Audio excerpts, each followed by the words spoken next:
Good morning. My clock says 9 a.m. We'll get started. Today's August the 29th. We're going to be looking at the weekly data on the impact COVID-19's had on the real estate market. You can look at archived meetings by going to what I call the base URL, which is tinyurl.com/re market graphs. To get today's handout, you add the word handout and the date in the year, month, date code, which is 2020-08-29.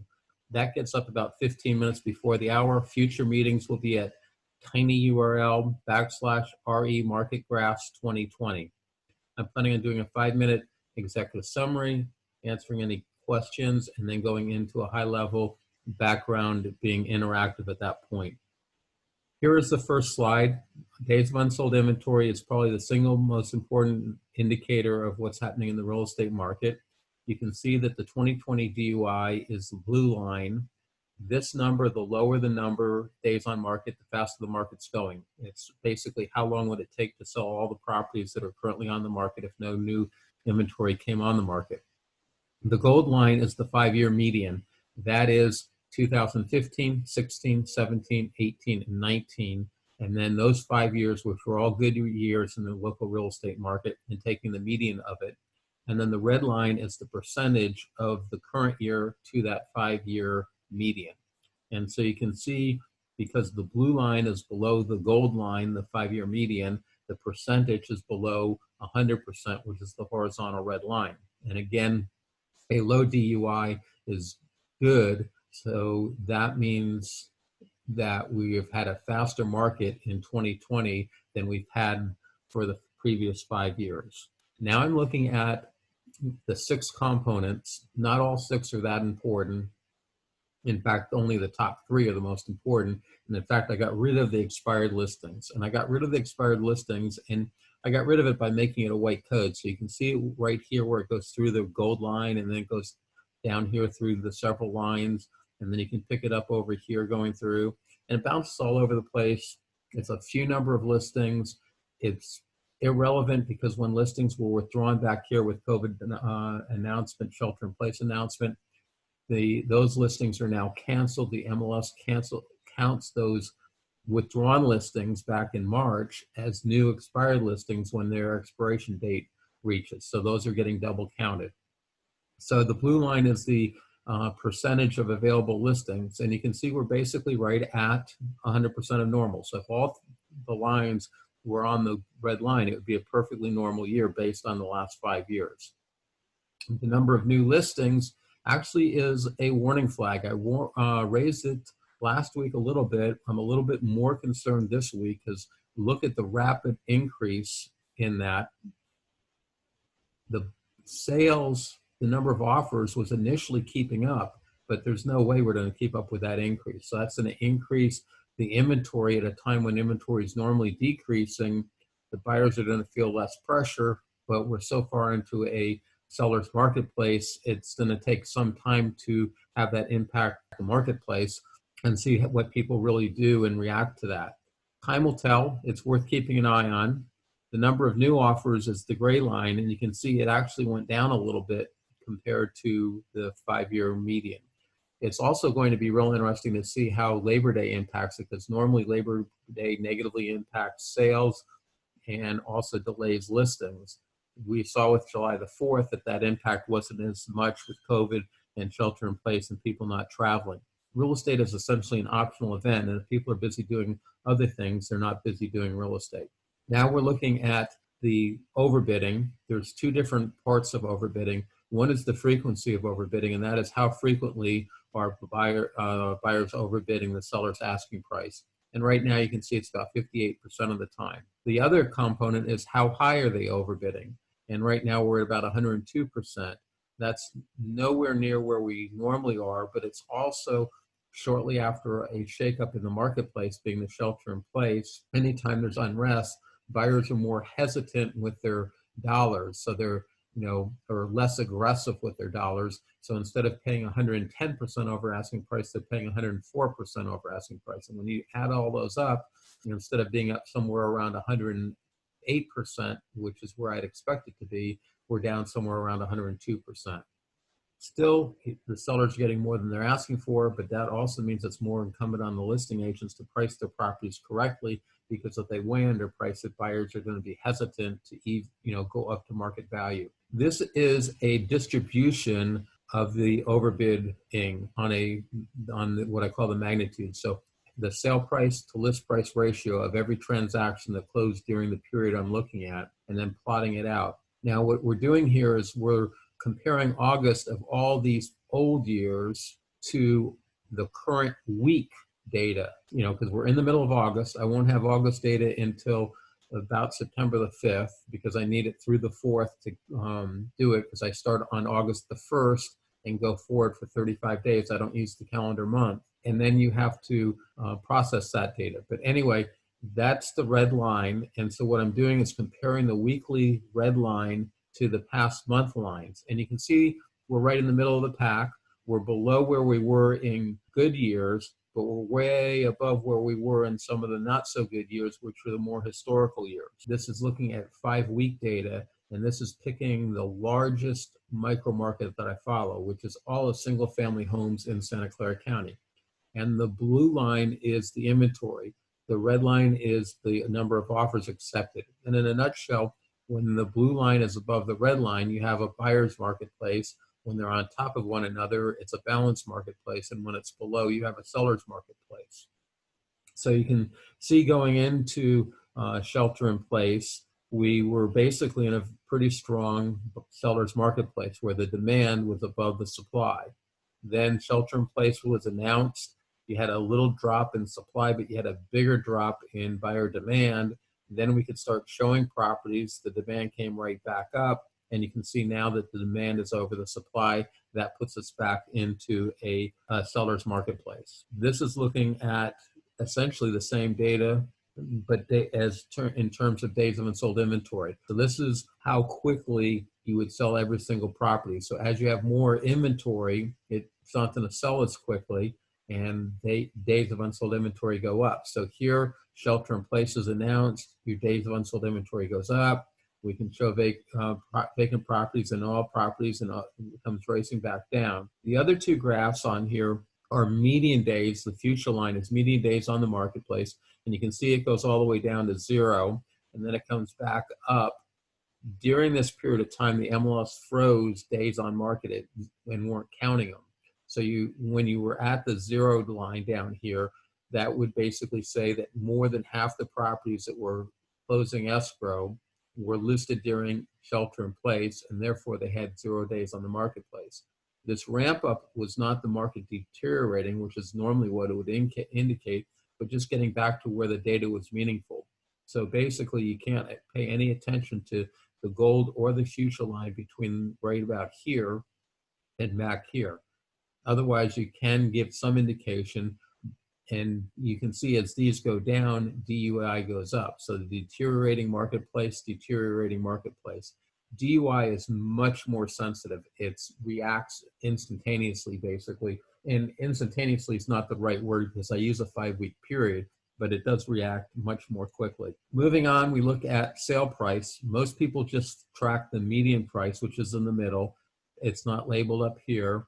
The 10 percentile is color-coded down here, so this tells you what the lower end of the price is doing, and also color-coded is the 90 percentile up here, which is what the top end of the market is doing. So between the top line and the bottom line, 80% of the homes are selling, 40% are between these two lines, and 40% are between these two lines, and then 80% are between the whole outer two lines. So what that easily allows you to do is say that 80% of the homes in any given micro market are between the upper and the lower price range, and that quickly tells you what a price range of a marketplace is. Moving on, we're looking at the frequency of overbidding and the magnitude of overbidding. So the first one is the frequency of overbidding, and you can see we came up, we were way up here overbidding. Now you go, wait a minute, this is after shelter in place was announced, and it was about 70–75%. That's because you don't report it until you find out the sale price. Sale price isn't known until escrow closes, which is delayed by about 30 days. And so the impact of shelter in place, and now we came back up, and you can see we're not back up to the same magnitude we were before. but at least, we're not hurting.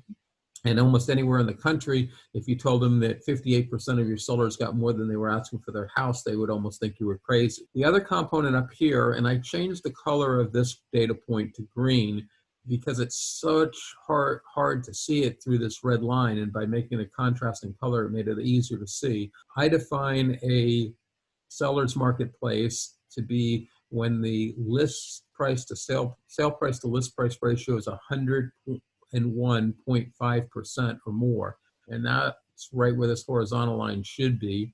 And so the green line was basically floating around that level for quite a long time and hard to see. We're now at about 102%. So again, it's improving. It's not where it was back here at about 106% before shelter in place. But as I said previously, that's because buyers tend to get less aggressive when they're overbidding to try to get a house, and that brings down the ratio. Last week, I introduced the concept of the total dollar volume based on some back of the envelope estimates, and I was expecting the number to come in between $6 and $12 billion, and I was expecting more likely between 7 and 9 billion. Well, I turned out to be wrong because several of my assumptions were incorrect. I looked at 2015 for my initial volume because I didn't have time to get volume for all 5 years. As you can see, that turned out to be the biggest year. So that caused me to very dramatically overestimate. And I also wasn't aware that 2019 had such low volume. And that actually caught me a little bit by surprise. But because of that, I overestimated the number of lost transactions. I also didn't realize the distribution. So now I have accurate numbers, and the number basically comes out right at $4 billion. So I was off by a factor of 2, maybe a little bit more. But basically what I did is I looked at the 5-year median of the past 5 years that I'm sort of using as the benchmark, calculated what that median was. I looked at the number of transactions in 2020 and the number of lost transactions, and then I determine what the average sale price was for each type of property, came up with the lost dollar value and added it up. And what's actually interesting is half the value that was lost was single family homes in Santa Clara County. And you add it together and with condos in Santa Clara County, and that's $2.7 billion in Santa Clara County, which is pretty significant in my book. And Santa Clara County is doing better than San Mateo County, but yet San Mateo County only lost about $1.2 billion. And with that ends sort of my executive summary. The TINI URL /RE market graphs is what I call the base URL that gets you to the archives on YouTube. The handout is posted. I get that out about 45 minutes after 8 o'clock. I'm basically getting it out there as quick as I possibly can. So you add handout and the date code afterwards. Future Zoom meetings will be at RE Market Graphs 2020, and I'm able to do that, and then I'll change to 2021 with the new year. This is looking at the overbidding, and what I'm doing here is I'm looking at the macro data, which is Santa Clara County, San Mateo County, condos and townhouses, and I'm looking at 1 week data only. So we have 1 week's worth of data from April 17th through and including August the 28th. August the 28th is right here. So you can basically see this is about the best line that we have out of the last 20 weeks. The exceptions are these older lines, which are basically the 17th, which looks like it matches, and it also looks like the 24th match, which was before the data worked through, before escrows that were in place, before shelter in place, worked through the escrow process and were reflected in the data. So this was coming down, and then you can see we've been basically improving since. The outlying 2 lines are not weekly data because I didn't have the weekly data for back there, and I don't want to go back and generate it for 52 weeks for all the data. So I basically am taking the best month ever, which is going to be April of 2017, the best August ever, which was August of 2017, then I'm taking the worst month ever, which was December of 2001, and the worst August ever, which was August of 2001. That gives you an outline of, where we could be. I would basically say August to August is sort of the extreme. So the inner blue line and the inner red line compared to August. And what that basically says is August is sort of a ho-hum month, where we're not up here at the top or anything like that. And I think a lot of people would be surprised. A lot of people would think that a lot of the activity happens during the summer. For clarity, now I'm just looking at the past 12 weeks without all the other stuff so you can see it a little bit. And again, you can now see that the current red line is the best week out of the last 12 weeks. So that tends to indicate the market's improving. Word of caution, this has to get sale price so that it's data that's 30 days old. So basically 30 days ago, we were having the best week ever. Here is the same distribution again, and this is just looking at all the different Augusts. We don't have August of 2020, so for the current data, I'm using just the last week. So I'm comparing weekly data here to monthly data. And here's the same thing, just again with fewer years, the more recent years, so you can see where we stand. Now we're going to look at each one of the components. We already sort of did the summary, and this is the summary again. So this is what the exact same chart we talked about. And again, just since it stands out so much, the brown going up here, the gold going up is the number of new listings. And if that trend continues, we could have a slowing of the marketplace. It will take a little bit of time, but when you look at the data, the percent of extra new listings coming on is much greater than the percent of increase in new offers. So that is the red flag on the horizon. It's going to take several weeks before it gets here. It could change. It could actually just be an impact of Labor Day weekend coming up. Now we're looking at days of unsold inventory. Again, we sort of already hit this slide, but the gold line is the 5-year median. Blue line is the current data, and the red line is the percentage. The lower the days of unsold inventory, the faster the marketplace. Now we're into fresh data that you didn't see in the executive summary. So now we're looking at the number of active listings without an offer. And this number is what I think inventory should be, although I will acknowledge most people, which I believe is incorrect, count inventory including listings that are in escrow where the listing agent wants that property to be shown. Yes, it is technically available to be shown, but it is not available for a buyer to come in and make an offer and get the property. He would have to boot out the buyer that's ahead of him. That to me is not an available property. So I look at, and it's also very misleading at certain times of the year, like at the beginning of the year when you have very limited inventory, you have very limited number of sales. The number of sales is typically increases so that pending continue to show pool of listings is rapidly growing while your active inventory without an offer is decreasing. So if you look at like the MLS definition of inventory at the beginning of the year, you'll see it's increasing where mine is normally decreasing. I believe mine is a more accurate explanation of what the market's doing, which is why prices take off. Because why would prices be taking off if your inventory is growing? That makes no sense. If your inventory is going down, your supply is going down, something's becoming a rarer commodity, buyers are willing to overbid it. So that's why I specify this without an offer. And you can see the current data, 2020, is basically following the 5-year norm. You can see there was a downturn here for July the 4th. You can see there's a downturn here for Labor Day.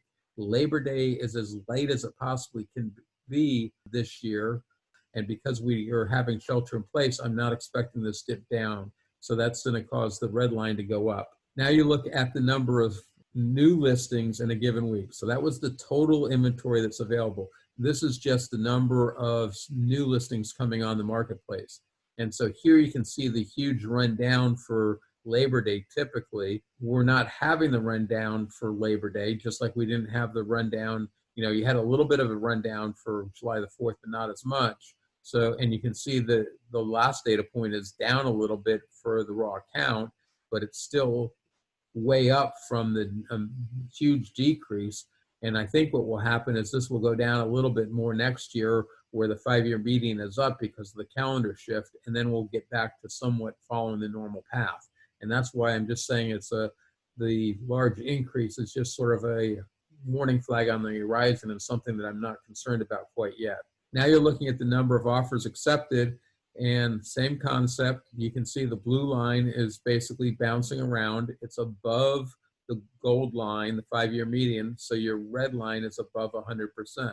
You can see right here where the data crossed over, So did the red line. So that all indicates my formulas are working pretty well. The plotting is working.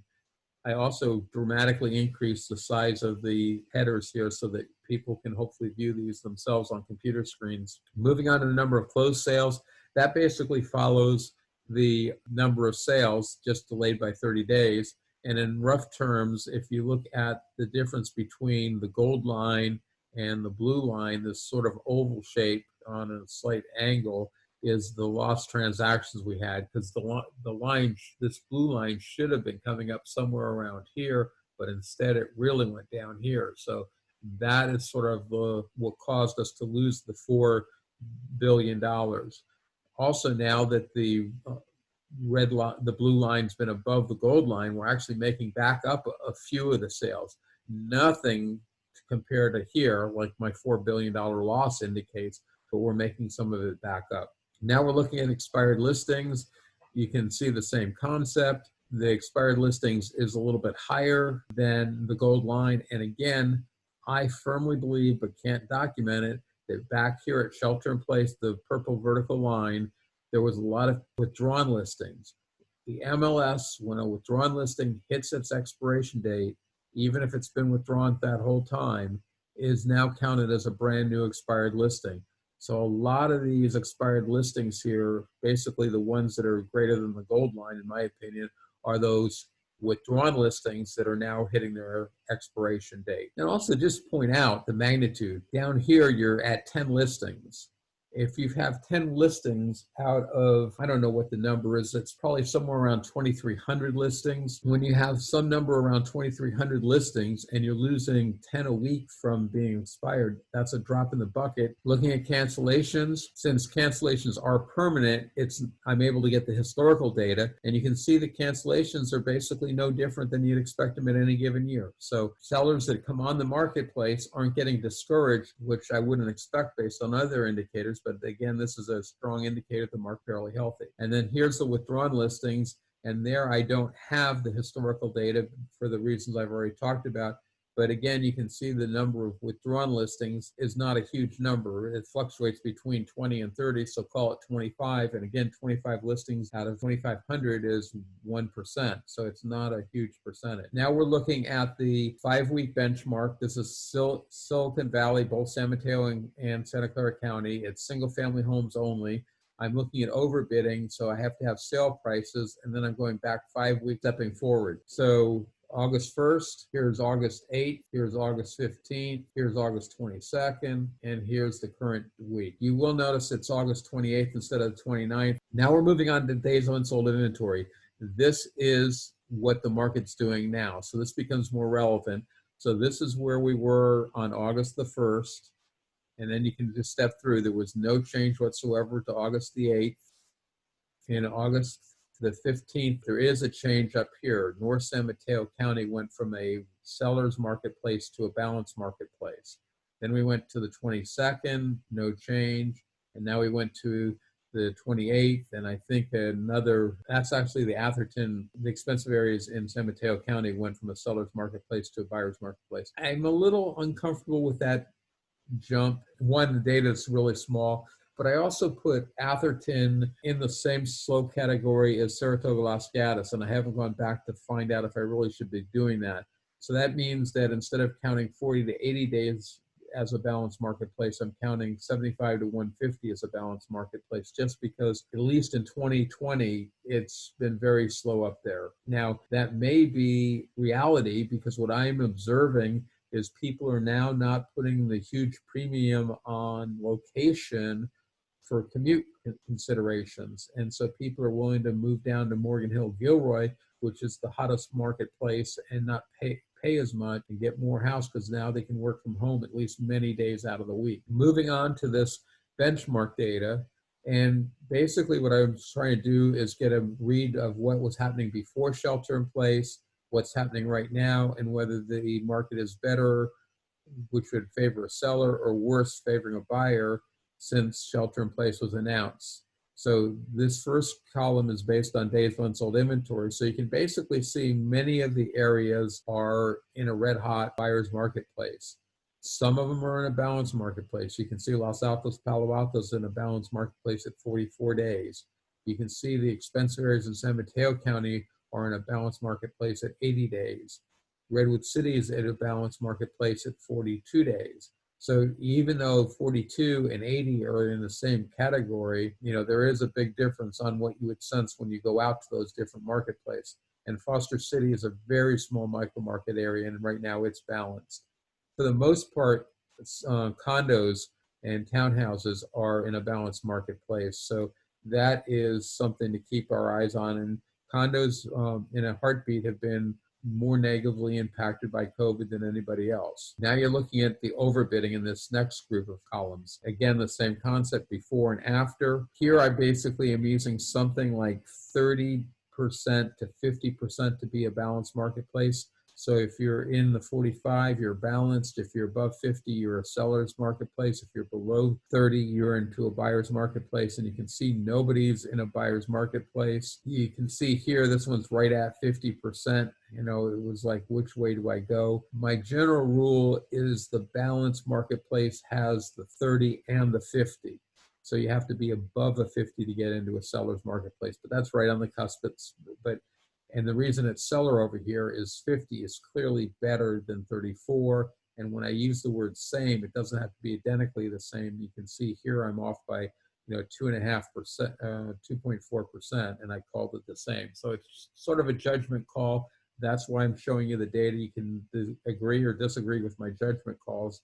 My actual data, I believe, is accurate. Same thing going on over to the magnitude of overbidding.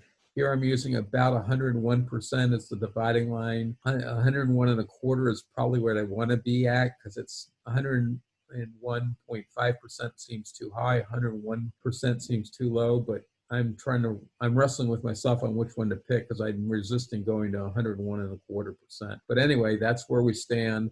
Same concept. You can see for the most part in single family, you're mostly in a red hot marketplace. You are basically in a balanced marketplace for condos. And the last column, the first two sub-columns are not highlighted or color-coded because price by itself doesn't have a buyer or seller flavor. You need a direction of the price travel, and that's why it's over here. And basically you can see everything is higher in price in single family homes for the most part. And even the ones that are the same, 2.549, 2.55. I mean, you can't get more accurately the same than that. This $40,000 up here, you might say, okay, that favors the seller a little bit, but it's so minor, I didn't feel comfortable putting the seller. But then jump down to the condos in Santa Clara County, and they're basically the same across the board. You go up to San Mateo County, and they are favoring the seller. Now we're going to move on to a group of slides. I'm looking at 11 metrics. Each metric has 5 slides.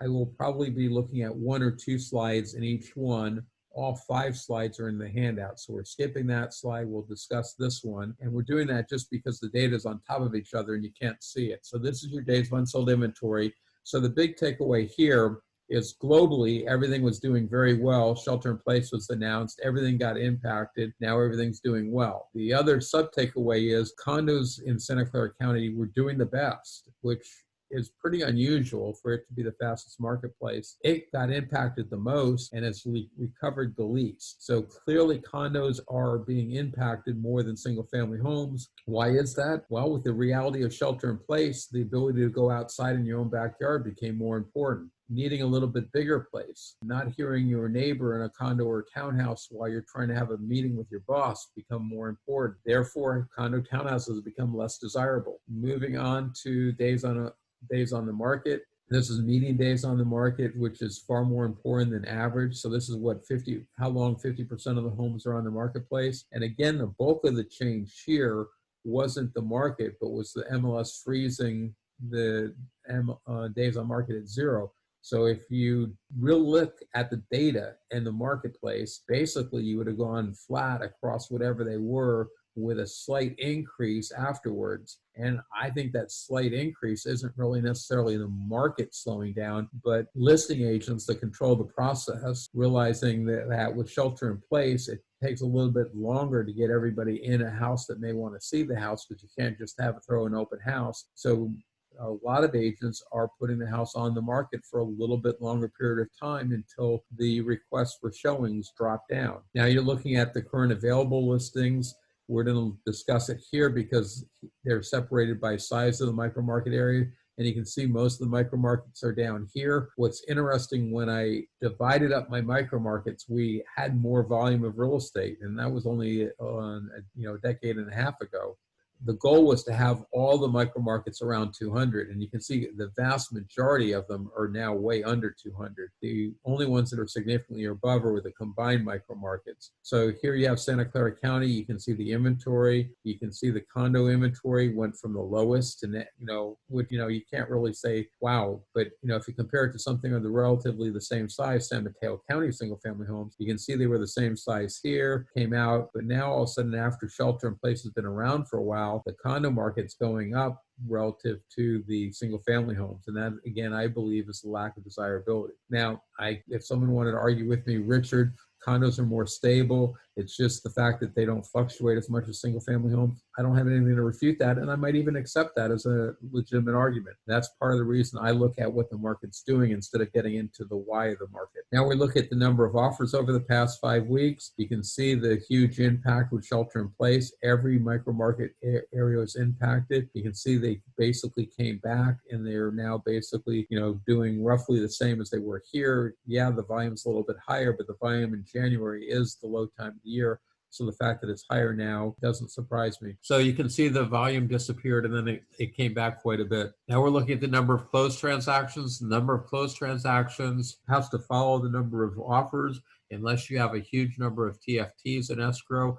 I'm not really seeing any indication of that. Initially, I had thought there might be that going on, but when I went back and re-engineered my data a little bit, what I realized was a lot of agents were reporting closings late. So what I'm actually doing is re-updating my data for 3 weeks. So I'm getting the data now. I'm getting the data again from last week and the week before that, and updating this graphs to more accurately reflect what's actually happening so that there isn't this perception of a large increase in TFTs when it's not actually happening. Basically, a lot of and it's partly because of what I'm doing it, if an escrow is scheduled to close on Friday, and to give you numbers on this, and this is just rough enough numbers, there was about 115 transactions that closed on the last 2 weeks, a week ago and 2 weeks ago. But when I get the data, there's only about 84 reported. So those missing 30 transactions actually for a week of data actually becomes fairly significant. And to expect an agent to report it by midnight the same day they close an escrow